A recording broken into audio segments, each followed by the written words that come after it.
Hello and welcome everyone. My name is Peter Robinson and this is the Ethereum Engineering Group Meet-up.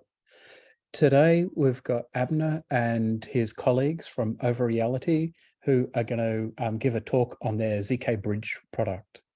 So Abner, please introduce yourself and ask your team to introduce themselves. Sure. Thanks, Peter, for the invitation of this talk. So I'm Abner Jia. I'm the founder and CEO of Overeality. And currently, Overeality is building the infrastructure for Web3 interoperability using zero-knowledge proof technology. So we have the top crypto researchers and engineers in the industry. And we work together on the innovations of zkBridge, which is a trustless and efficient cross-chain solutions in Web3. So let me introduce the core contributors in our team. So Tiancheng. Hi, this is Tiancheng, and I'm a core engineer of this thing, of the zkBridge, and I'm from UC Berkeley, and yeah, I'm graduating this year. I'm looking forward to collaborate with you guys. Thank you. And Jiaheng. Hi, I'm the colleague of Tiancheng, and I'm also a PhD student at Berkeley, and I work on zero-knowledge proofs and their applications. So zkBridge is just our recent research work. And previously, we also work on designing efficient zero-knowledge proof protocols. If you heard about like Libra, Virgo Plus, and Oreo, yeah, that's part of our research work. And nice to meet all of you here. Yeah, and Yun Cong.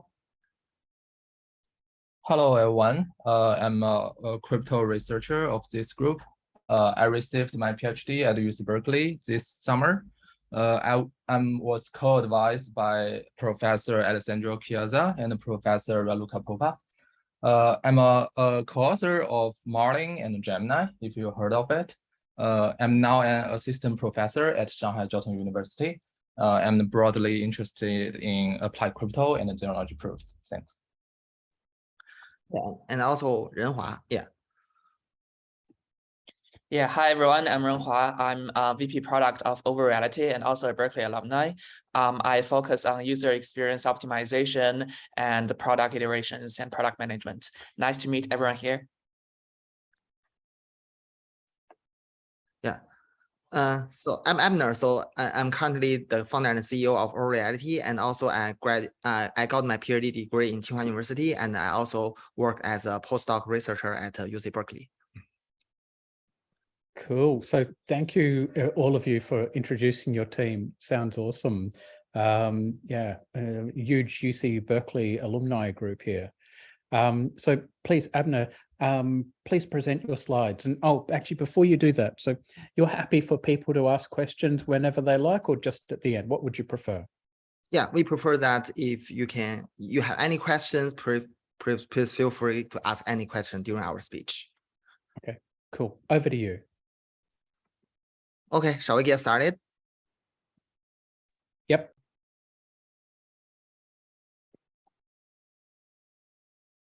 So today, thank you, Peter. So today we will introduce zkBridge. So zkBridge is the trustless cross-chain bridge solutions, which providing both trustless and efficient cross-chain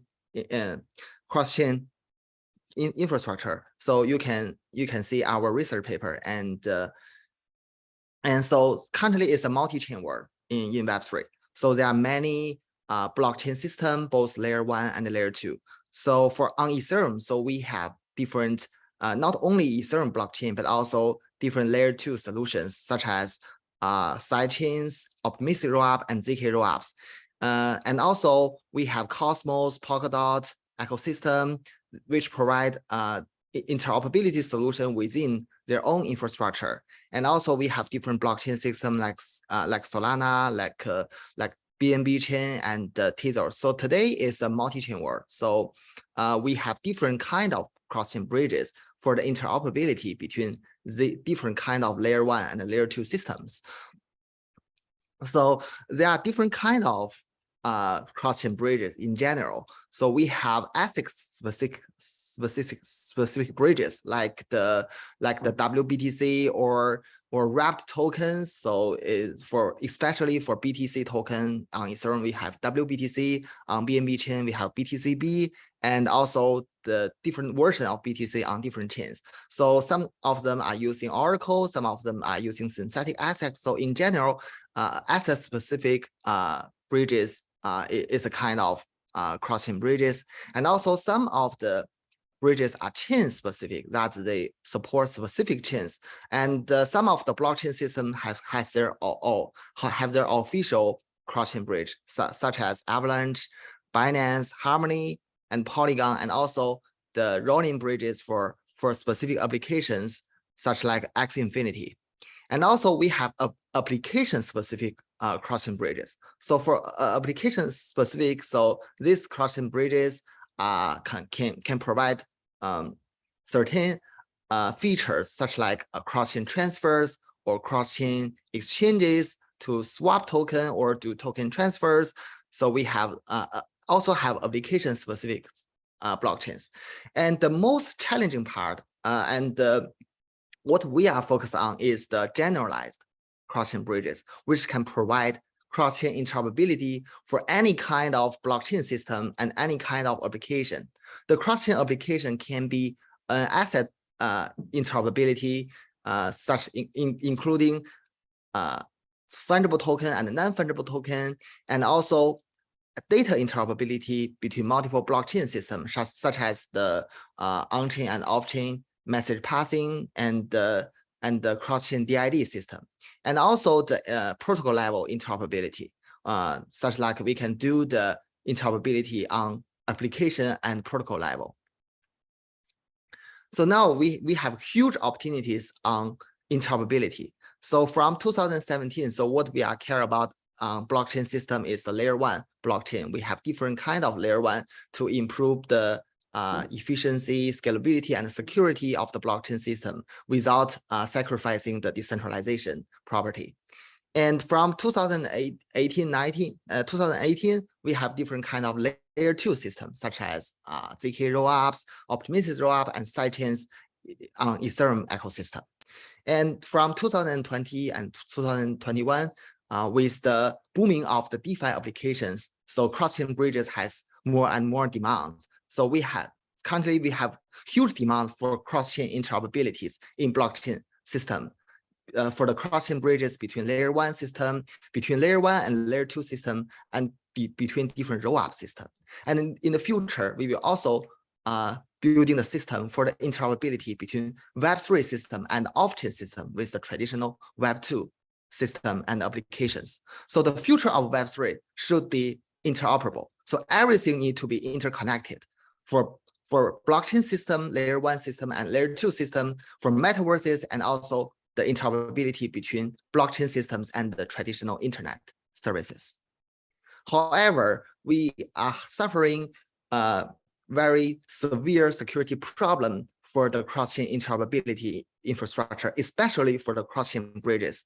So there are many hacks appeared on the cross-chain bridges. So we are sorry to hear that. So for rolling chain have more than 600 million loss, Poly network more than 600 million loss, Wormhole has more than 300 million loss, Harmony 100 million loss, and for Nomad about 200 million loss.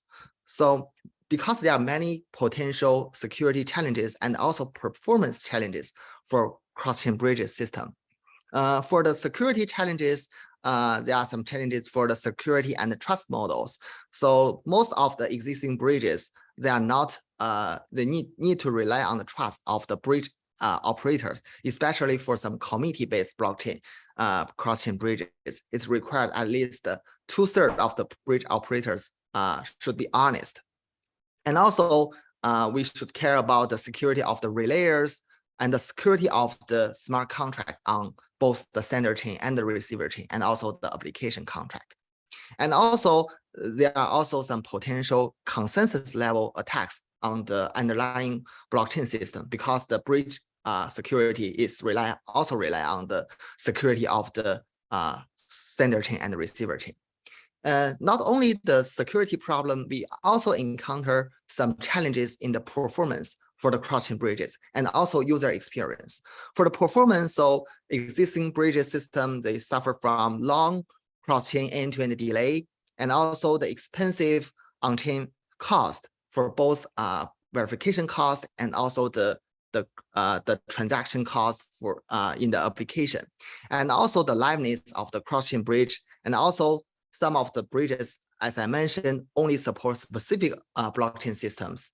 They are chain specific or application specific. They are not generalized blockchain cross-chain bridge system. So here we introduce zkBridge, which is a trustless, efficient, and extensible cross-chain bridges. So existing solutions are trustful or not generalized to the blockchain system and not efficient enough. So how can we build a trustless and efficient solution for the cross-chain bridges? So here we introduce zkBridge, which is using the state-of-the-art zero-knowledge proof system to guarantee the security and efficiency of the cross-chain interoperability. And the zkBridge is the first production-grade and interoperability solution, fully trustless and extensible cross-chain. So I'm very happy to let Tiancheng to give more details about the system implementation of the zkBridge. Hi, can you hear me? Yes. Yes. So here's an overview of our zkBridge, and in the middle is the core part. It's called zk proof generation network or block header relay network, and it's a bunch of provers who is proving the block header validity of some block header, and this provers will fetch the block header from this blockchain sender chain and generate a validated proof, and this validated proof will be transferred to the receiver chain. The receiver side, there's an updated contract who is running a zkP verifier and running part of the blockchain night client. So once the zkP verifier passes, it means that the block header is actually valid. So the semantic of block header, signatures of block header, they are all valid. And then they run the remaining of the night client check, which is easy for most of for EVM and for most of the smart contract.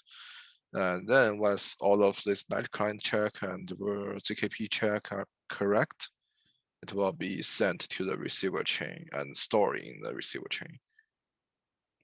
And if a user want to say they want to have asset transfer, first they issue a lock in the sender chain,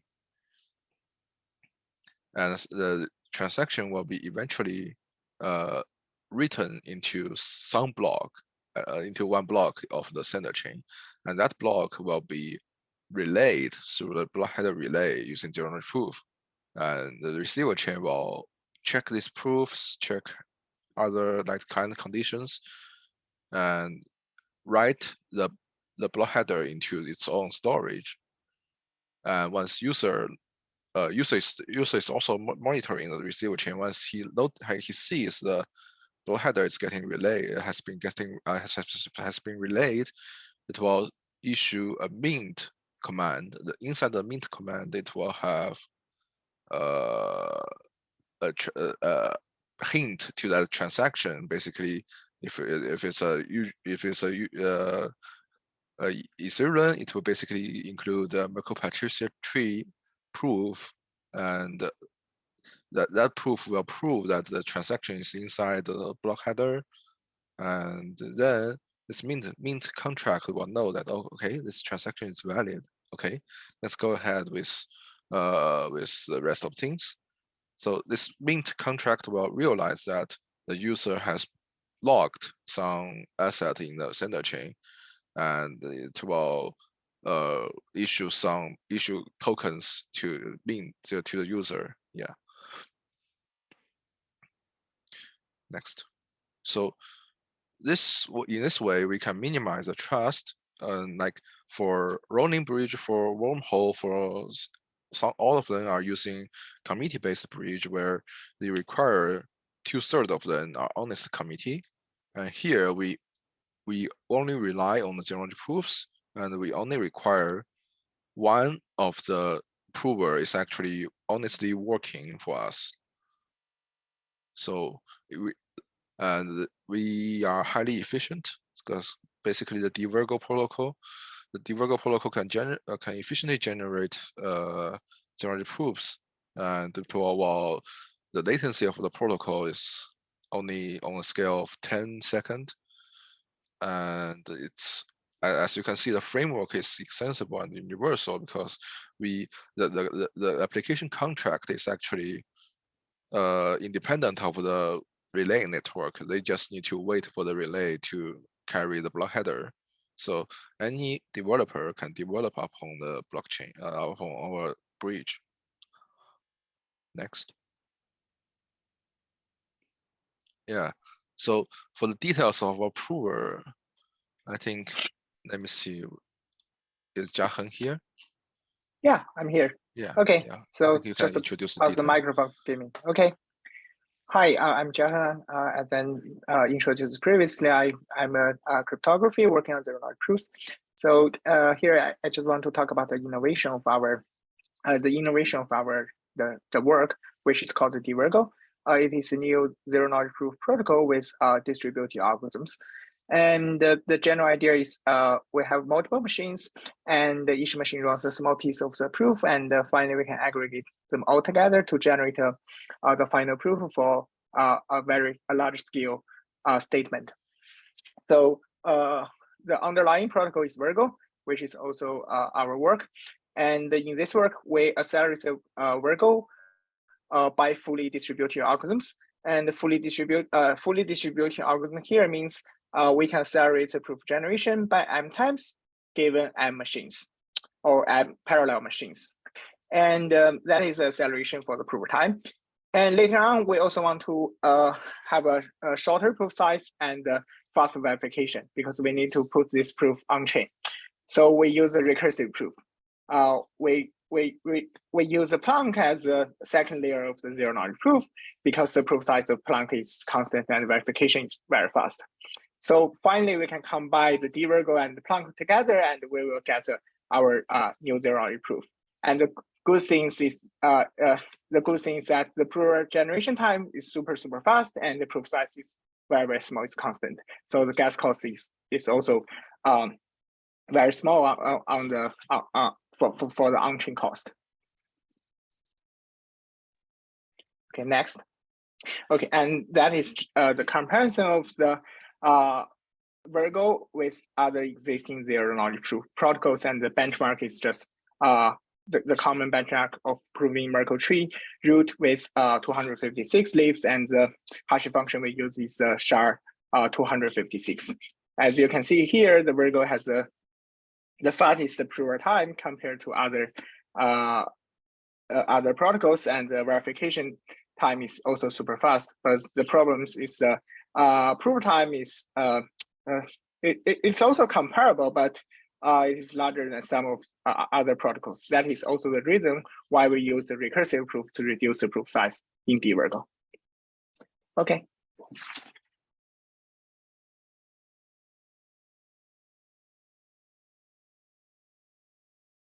And that is the experiment result in our paper, and I think Tiancheng can explain it with more details here.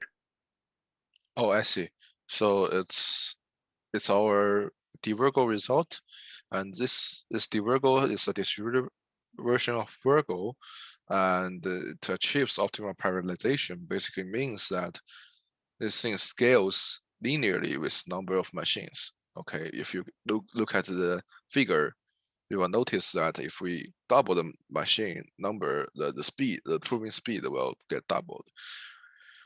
And since it's a distributed protocol, people may concern about the communication. And here we claim that the communication is practical, and thus it's only 20% of the total proof generation time. And combined is a practical protocol for zkBridge.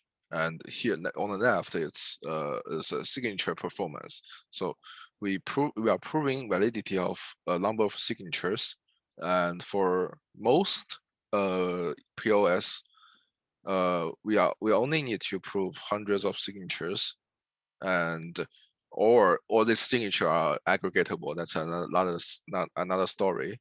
But here we are looking at some Tendermint block header, and our proof generation time is here. Is on the bottom left side is the Virgo time. It's only slightly above 10 seconds, and on the right hand side, RV means recursive verification. It's a recursive proof generation time. It's way smaller than the Virgo running time, so the recursive proof doesn't hurt too much. And the total time is on the third column. And proof size, actually, since we applied the recursive proof, the proof size is only a Grok-16 proof or a Planck proof. Actually, in this experiment, we use Grok-16, and the on-chain verification cost is Grok-16 on-chain verification cost. Next. Could I ask a question or two? Okay. Yeah. For Ethereum proof of stake, how many signatures are involved? Is that still in the hundreds? Is that thousands? So for Ethereum, there is a sync committee. Inside the sync committee, it's only 50, slightly more than 50 people. So, and it's BLS, so it's aggregatable. So I think the performance will be better than a Tendermint. Okay. And you had, like 128 machines, and could you? Okay. How much could you? Yeah. How much could you scale that up? Like, could you say go to 1,024 machines or 1 million machines? Okay. What's the limit on that scaling? Let me clarify the machine spec. So we use 128 machines with GPU. With CPU only. So no GPU acceleration. And yes, we can scale up to a huge number of machines. Yes. The network requirement is only you just keep the machine in the same local network. It should be fine. You're muted. Yeah. Thank you. Yeah, that makes sense. I can see in the chat, Anurag has also asked a question, which is, what is your view on trusted setup? What is my view on trusted setup? Okay, I think for bridge applications, it's fine because for each blockchain, we only need to do one trusted setup. Yeah. Yeah, that makes sense. Yes, because we are proving that the circuit is basically proving the block header. So for each blockchain, we only have one block header verification algorithm, right? So wait, so for Virgo, you have a universal. You don't have a trust setup, right? We have recursive proof here. But the recursive proof verify. The Virgo verifier is fixed. So yeah, it's fixed. Yeah, so yes, it's fixed. So the trust setup actually only need to be done once. No. The Virgo verifier's computation is dependent on the on the circuit. But for the one type of signature, you only need one trust setup. I think. Yes. It's not ideally it is, yeah. For one type of signature. Yeah. So there is no much different signature schemes. So I think the trusted setup isn't a big problem. The question is from the institutional user's perspective on the trust assumption side. In this setup, sorry, who? Oh, hi, Abner Jia. Can you repeat? I'm just asking a quick one, which is from institutional customer use case perspective. I was just keen to understand how you guys are thinking of managing your trusted setup risk. Managing your trusted setup risk.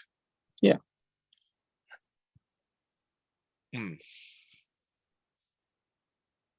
Yeah, I think since it will be for each blockchain will only have one trusted setup and you can use it forever. I think we are going to do a ceremony, and it's among a different big participants of the bridge.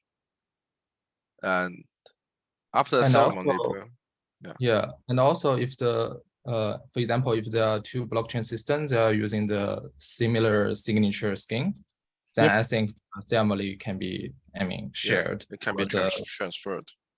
I think so. Yeah. Even you have multiple chains, we only need to do one-time trusted setup, and you can have like ceremony among different parties. So you don't need to have only a one of the third party, but you have a bunch of people doing multi-party computation to generate the trusted setup. And if you provide all of these peoples, you can get a secret. But it is universal, so we can hire more and more people and to make it secure. I mean, the easiest way is you just immediately delete your secret after you finish the trusted setup. Yeah, So it's interesting because if you're thinking to use MPC, there are different assumptions. But that part is only one time, so it's the one time which can then lead to fraud proofs, correct? So and also from another perspective, if you want to use the zero-knowledge proofs, right, and you want the fast verification and the short proof, like constant proof size and fast verification, you have to do at least a universal trusted setup. Yeah, absolutely. Okay. And also, I think this problem is orthogonal. So, I mean, this is a similar problem for other zero-knowledge proof application. Yeah. As I said, yeah. I suggest that we keep on with the talk, and because I think I mean, we can all watch videos of people burning computers in deserts, doing trusted setup stuff and all these sorts of things, which is all possible. But anyway, so there is a trusted setup, but I guess there are ways and means of getting through trusted setups without them being compromised, I guess. So anyway, maybe let's continue the talk, and we can come back to this at the end of the talk in the time. Does that sound fair to everyone? Okay. So let's continue our talk. So now let me welcome our engineer Shuhao to give you more details of how to implement the zkBridge for Ethereum proof of stake. Hi everyone, I'm Shuhao. I'm currently the engineer in Overeality for implementing the zkBridge for Ethereum proof of stake.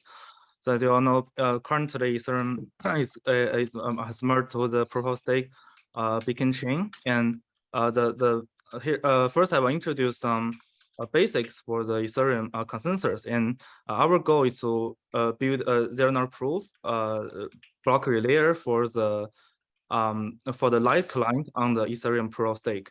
So some basics is that the Ethereum signature uses the BLI signature with the BLS 12 381 curve, and there is a sync committee which is responsible for syncing the block states for the light clients, and one sync committee contains 5 validators, and the one sync committee only work for a specific period, and in each period there is 256 epochs, and in each epoch there's 32 slots, and for each slot there is a block proposer who is responsible for propose one block for other validators to do validation, and each slot will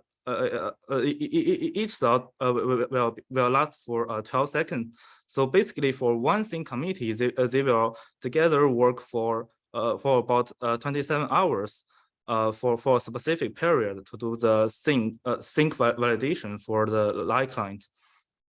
And for the light client part, basically in each light client update, you will receive the sync committee of the current period and also the sync committee of the next period.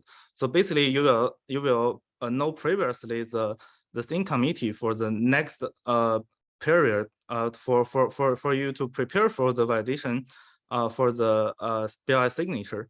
And when the sync committee they are working for this block update, they will each sign the block header root using their private key. And then the Lycan will only need to verify the signatures of the validators in this specific block update. And but for the the 512 validators in the block update, they may not all participate in the validation. So some of them may leave the for a while. So only like 98% or 97% validators will participate. So there is a specific a field called participation-based field to record who is doing the validation for this specific block update. And also for the signature verification, we only take all the valid all the signatures from the validators who has done the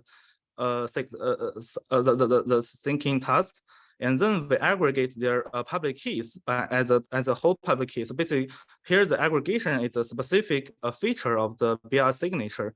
So basically, although there is like 512 validators in a block update, each of them do a signature, but in BI signature, you only need to do one verification for the whole block update. So basically, you can aggregate all the signatures of the validators in this block. So basically, the Lycan will first it tracked the signatures from the block update and aggregate the signatures, aggregate the public keys, and then they will use the BI signature verification algorithm to verify that the signatures are all valid to accept the block header. So the zkBridge block relayer will only need to generate a zero knowledge proof to verify the following three things. The first is it's about the header, the Merkle branch of the finality header. So basically, there is a header in the block update. Then first, the Lycan will need to verify that the Merkle branch is correct to confirm that the header is actually a valid header. And second thing is that if the block update contains a new sync committee, then the Lycan will also need to verify that the new sync committee is valid, and then and also the Merkle branch of the new sync committee will be given in the block update, and the Lycan will only need to verify the Merkle branch of the sync committee is valid. And the last one is about the BI signature verification, and the Lycan will only need to verify the aggregated BI signature of the validators in that specific block header, block update to confirm that the block update is valid. So so for the zkBridge, we only need to generate a zero knowledge proof to include the whole three things in one zero knowledge proof, and then we will finish the block relay. So basically, we generate a proof for all the three things, and we submit the proof to the receiver chain, and the receiver chain will do a proof verification, a proof verification of the Planck algorithm to accept the new block header, and then the block relay will finish. Yeah, I think that's basically for the zkBridge for the Ethereum proof of stake.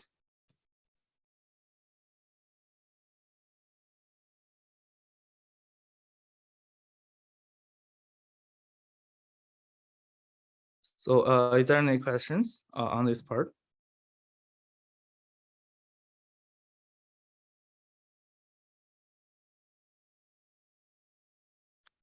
Oh, so basically, I see a question is what's the definition of valid for point one? So basically, point one is so usually when there is like there is over 2/3 of the validators who have attested for a block, the block will be considered as a finality block. So basically, there will be a a state root for the the state root for the block headers in the block update also, and also there will be a block header hash on of that finality header in the block update, and you will need to verify the header is actually contained in the Merkle tree of the whole state tree. Yeah. Okay, no worries. Yeah. So isn't it that I'm just thinking of in ETH2, isn't it that you've got like those slots in epochs, and then you've got the checkpoint blocks, and checkpoint block becomes what is it? There's a term for it, and then once you've got two of them in a row, then the second one is deemed to be final. And so given, you know, like you'll have whole epochs are finalized at once, do you wait for one whole epoch to be finalized and then relay the whole all the blocks in the epoch, or do you do them one block at a time somehow? Yeah, there's a trade-off in this kind of a solution. So basically, you can simply relay the block headers one by one, but then so there might be some problem that your proof generation might be slower than the block updater block update. So there is an optimization for this for this problem, is that you can batch the block headers into one zero-knowledge proof, and then submit the proof, for example, for a consecutive of 20 blocks, 20 or more blocks, or all the blocks in one epoch, and then the speed might catch up the block update speed for the proof generation. So basically, there is a trade-off and optimization approach in this kind of design.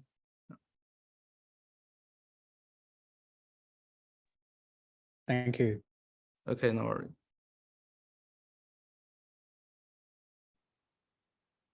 Okay, if there are no questions, I will give the speaker to Smith. Yeah, thank you, Shuhao. Yeah, so here's the implementation for Ethereum POS. So we already finished the implementation of Ethereum POS. So currently we are still optimizing the performance. Yeah, so here we will propose a zkBridge full stack. So on the infrastructure level, we are using dVirgo for for the zero-knowledge proof protocol to provide efficient zero-knowledge proof generation for the block header relay network. And also we are building the block header relay network for the relayer between blockchain systems. And also we do the on-chain verifications for the zero-knowledge proof using the updater contracts. And in the future, our zkBridge system framework cannot be only used in the interoperability between blockchain systems, and also between layer 2 and the layer 1, and also the interoperability between layer 2 systems. And for the developer platform and the operator, so anybody can join the system to provide the zero-knowledge proofs. And so in the future, so there's an incentive layer for the proof generation network, just like the other zero-knowledge proof system like zkRollup do. So everyone can join as a prover. And also for the developer level, so we not only provide the infrastructure, but also we are also implementing the system API for zkBridge, that the developer can don't need to understand the underlying implementation of the zkBridge. They can directly using our API, just like some of the other bridges like Layer 0 and Axelar. So we also providing developer-friendly API, and also we have smart contract template to allow everybody to build application smart contract that they can build the applications for both asset transfer, NFT transfer, and also message passing across multiple blockchain system.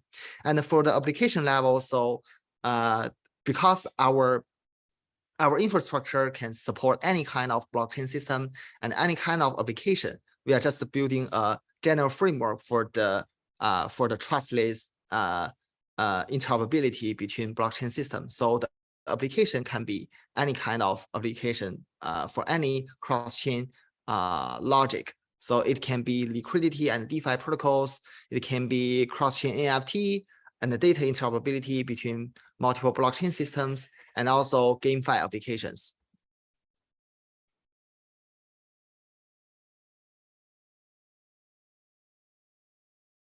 So we have many use cases. So for DeFi, NFT, and also NFTFi, it can be multi-chain transfer, swap, and the lending and the borrowing markets, and GameFi applications, and also NFT derivatives on multiple blockchains, and also on-chain marketplaces and the cross-chain message passing.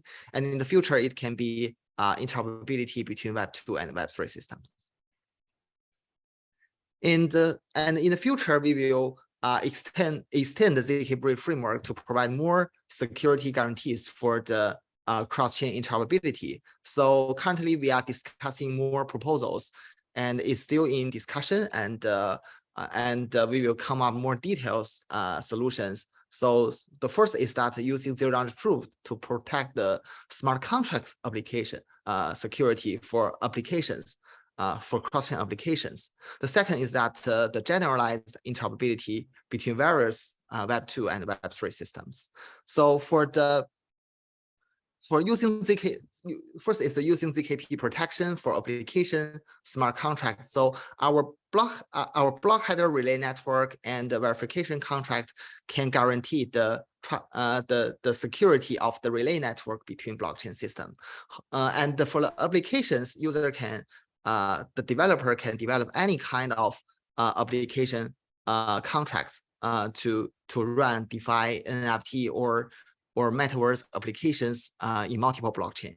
So for the security of the application, so we do a double check for using zero-knowledge proof, not only the block header relay for the consensus and the status of the blockchain, but also there may be some key application data, such that, for example, user may have has a transfer for a huge amount of token. Then we can do the double check for using zero-knowledge proof included in the application specific data, and also using our proof generation network to do the application data proof generation. And also on the receiver side, we will do a on-chain verification contract to verify whether the application data is correctly executed on sender blockchain. So here's a double check that the first check is the updater contract to check the block header relay, and also the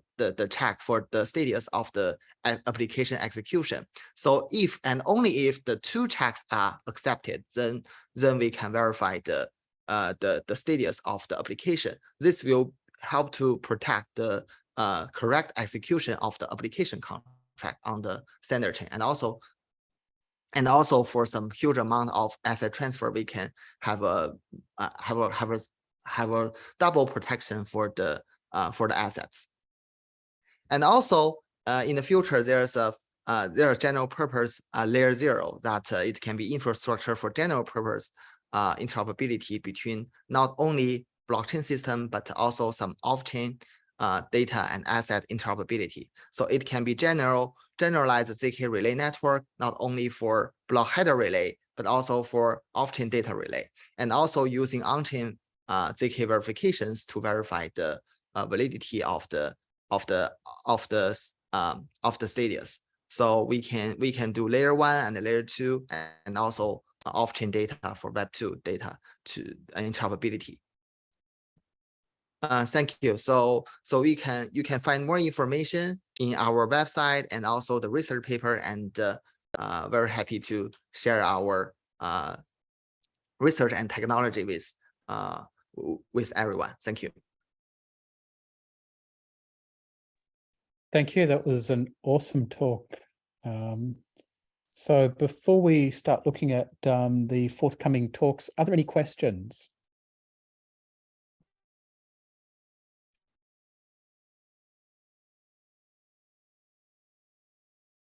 I can So see that. maybe I've got one, Peter. Okay, oh yeah, go ahead. So what are what are the assumptions related to the trusted components? What do you need to trust to make sure that your system works? For instance, that you have an EVM that computes correctly or something like that? Yeah, we require both blockchains are working correctly. We also require that one of the, at least one of the prover is has good connection to both blockchains, and it will honestly produce proofs. So do you assume also anything specific about the smart contract that they? No. No. We assume that the sender chain has a night client protocol.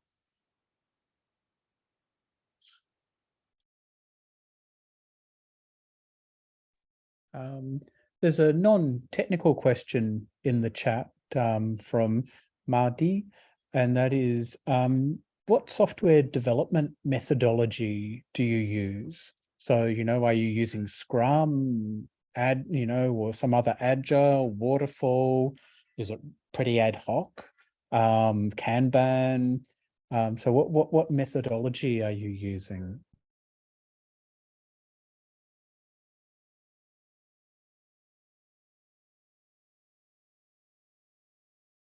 Yeah, so at the beginning, so we want to build an end-to-end solution and test running the test net. So we are using agile development to give because there are many components in the end-to-end systems in the bridges. So we are using agile to quickly implement a mock-up of the system and test each component whether it's worked correctly. Can I have a question, please? Go for it.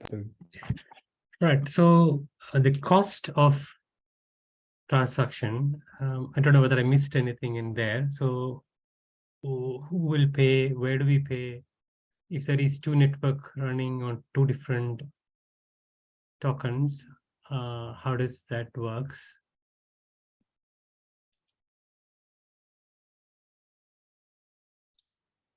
Can I maybe paraphrase? Is your question, say I'm transferring a token from chain A to chain B, how does Overeality make money and how do you pay? Is that what your question is? Yes.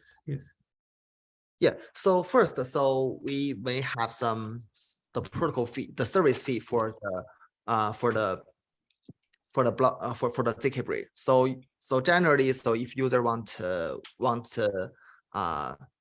higher fastest finality time, to have low end-to-end delay, so they can pay the fee for the bridge, and also we in the future of zkBridge, we also have an extension that not only guaranteed the state of the block header relay, but also guaranteed the execution of the smart contract. So these are all of these are freemium features that in general cases to reduce the on-chain verification cost and the proof generation cost, we are using batch optimization to reduce the overall system overhead. However, so if a user wants a higher performance, he can pay fees for using the proof generation for each block, for his block header, and also for the execution of the smart contract to guarantee the execution is correct.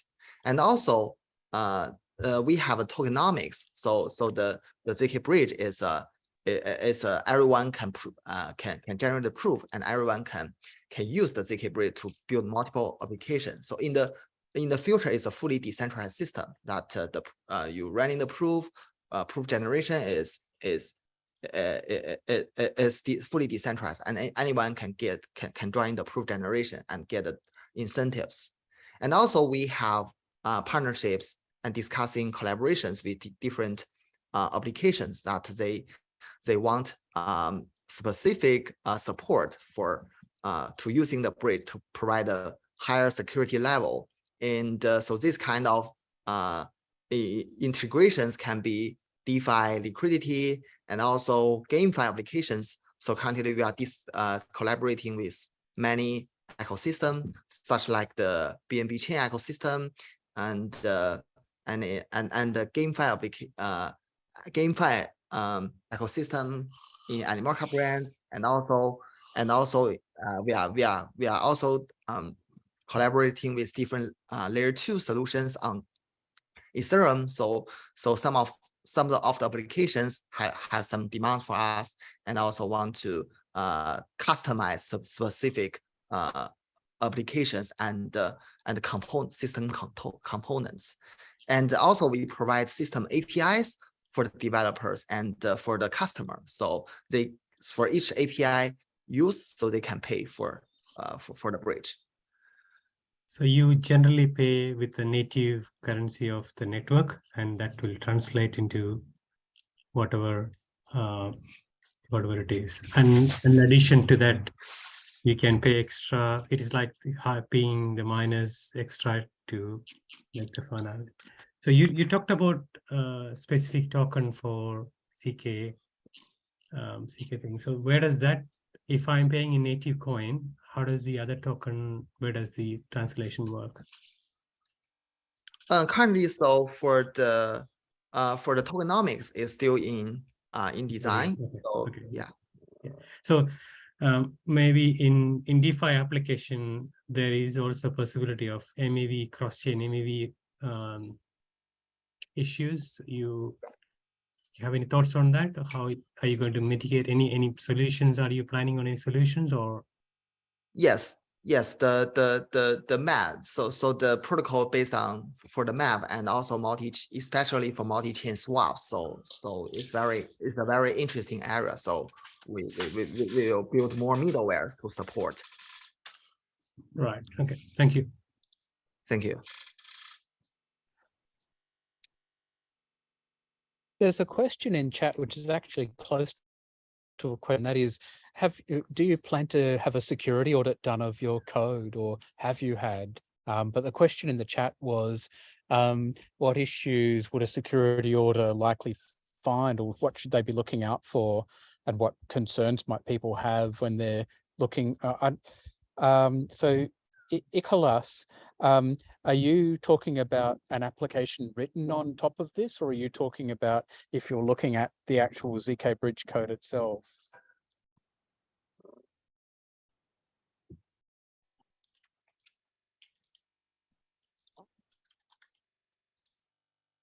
Let's see.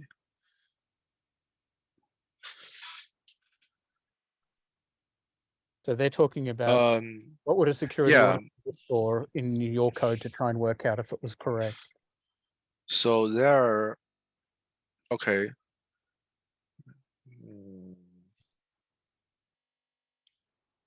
Should look out for customer.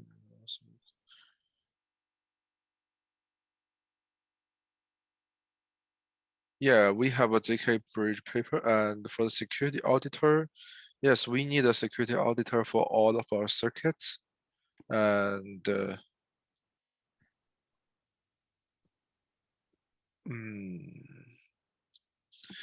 I think our code can be fairly self-audited, because we have prover, we have verifier.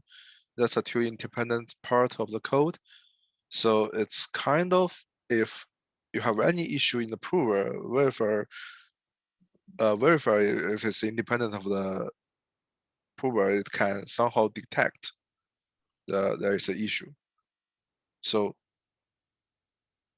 our code is, since there are two codes, prover and verifier, coupled each other, the security issue can be much smaller than traditional codes.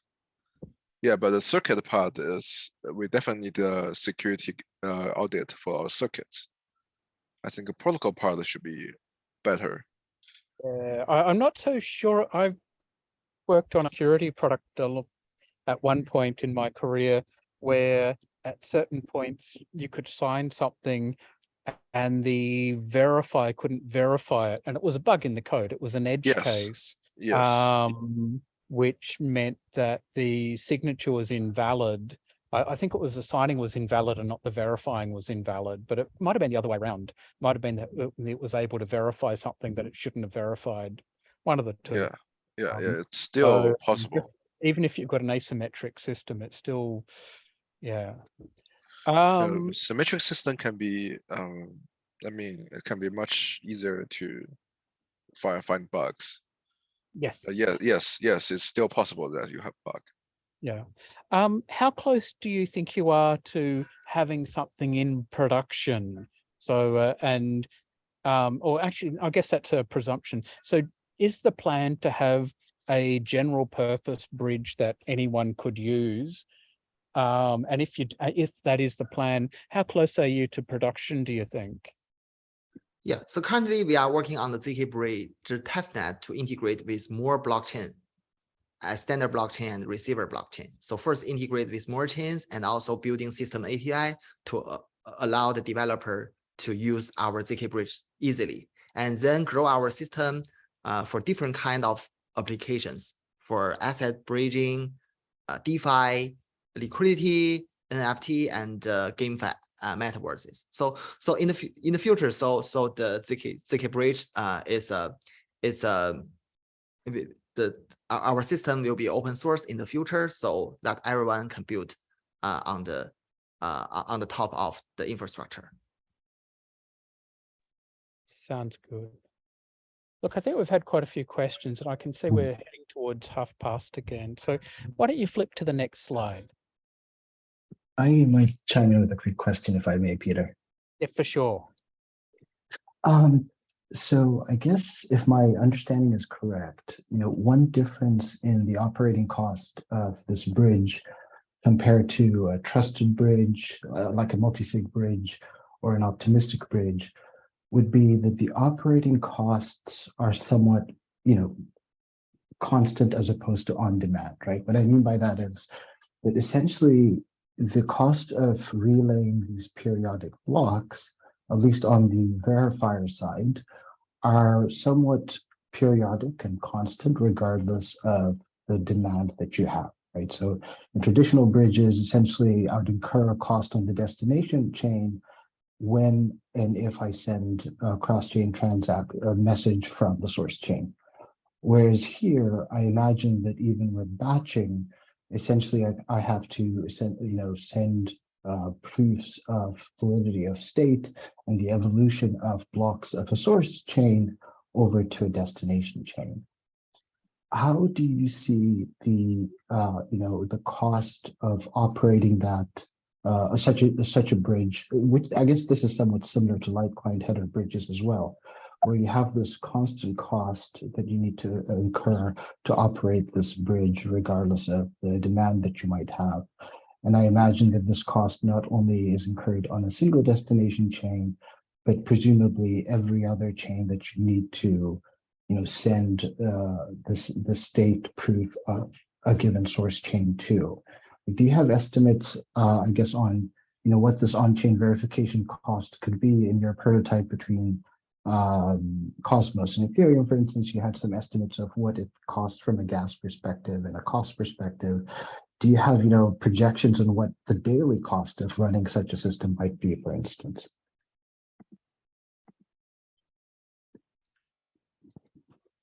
Yeah, so to reduce the cost, so currently, we are doing the block header relay. So to running the bridge, so we should keep generating the proof for the block on the block header on the sender blockchain. So it depends on the demands of the sender chain. So if there's not so many transactions on the sender chain, so we can do the batch proof generation on the sender chain. And also on the receiver side, we can also batch the proof verification to reduce the on-chain verification cost. So in the future, it will be a adaptive model to change the batching size. And are there practical limits to how much you could batch? And is your cost for batch transactions different, for batched proofs different than individual proofs? So currently for the proof verification, we are using batch for batching 32 proof verification. It's a good number. So for the on-chain verification cost. So for each block header verification, if the receiver chain is a EVM compatible blockchain, it's about 220K gas. And if we batch that, the proof verification cost will be reduced 32 times. So we have we can have different batch sizes. I see. And so you're saying you can vary the batch sizes based on demand. Is that correct? Yeah, based on the demand. And in the future, it's also a part of our tokenomics that in general, to reduce to optimize the overall overhead of the system, we can batch the proof verification. And however, for a free user, they can use use the zkBridge for free. However, they should wait for the batch verification. Wait for maybe 32 block header verification. And if for user they want higher performance, that want more fast end-to-end delay, to reduce the end-to-end delay, he can pay for the proof verification for specific block header verification, because for each block header verification is only 220K gas, is affordable for any user. However, because we are always running the bridge, so if we don't use the batch, we need to pay for the proof verification cost for each block header. Right. And what's your general view on how these costs would compare to other bridges? Do you kind of see this as being a big factor that would influence adoption, or do you think that somehow these can be amortized over time, that it's manageable? I think is affordable, and it's a benefit from the economic of scales. So when the demand of this transactions is high, then because we only do what we need to do is block header relay. So it's independent of how many transactions are running on the zkBridge. So if there are more transactions on zkBridge, so our system will be much more cheaper than existing bridge if the bridge are based on transactions. Okay, thanks. One last question for me, if I may. So the amount of parallelization you can do on Virgo and the benefits you get, I imagine, are bounded by how many signatures you need to prove. Would that be correct? As in, adding more machines than the number of validator signatures you need to prove probably doesn't improve performance. Would my understanding be correct there? Can you just repeat that? In terms of the parallelization that you do off chain for the prover, I assume that the benefits you get from parallelization are bounded by the number of validator signatures you need to verify, right? So would that be correct? Yeah. Okay. Yes. Thanks.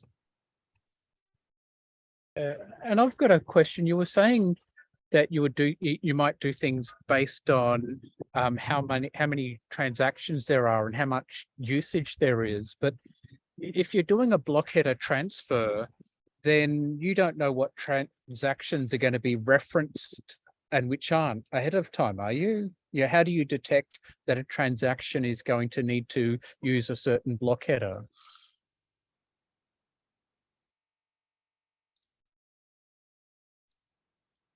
I think the transaction volume can be detected by our off-chain observer. And if you are going to charge a transaction, it's kind of it's fairly we can charge it when they query our block header storage.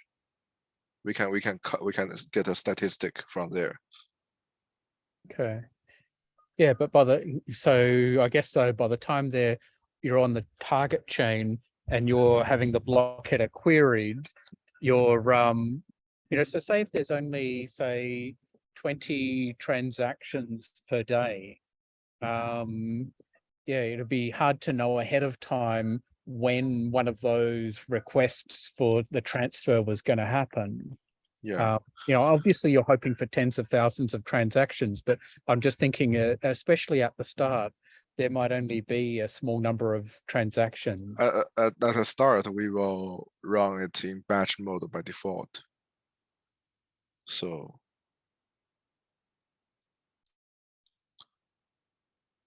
yeah. All right, thank you. Are there any other questions?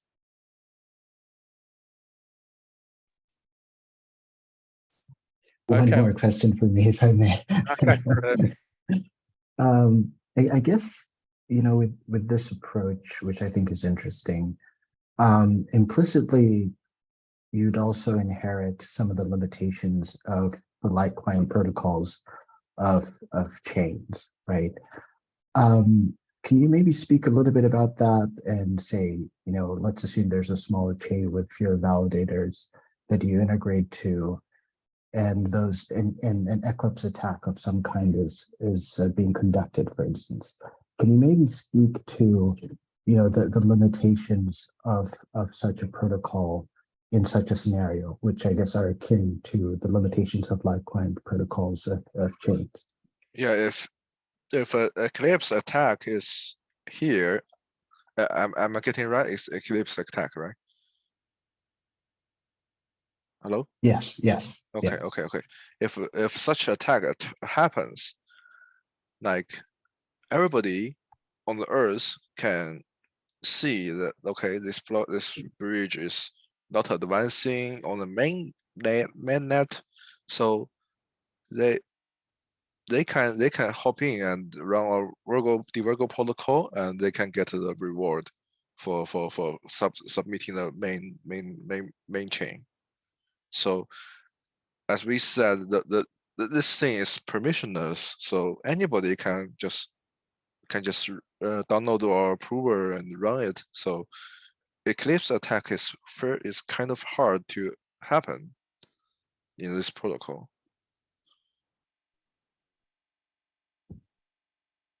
I see. Okay, thanks.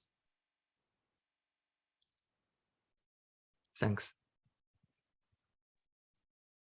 Okay, let's talk about future talks then.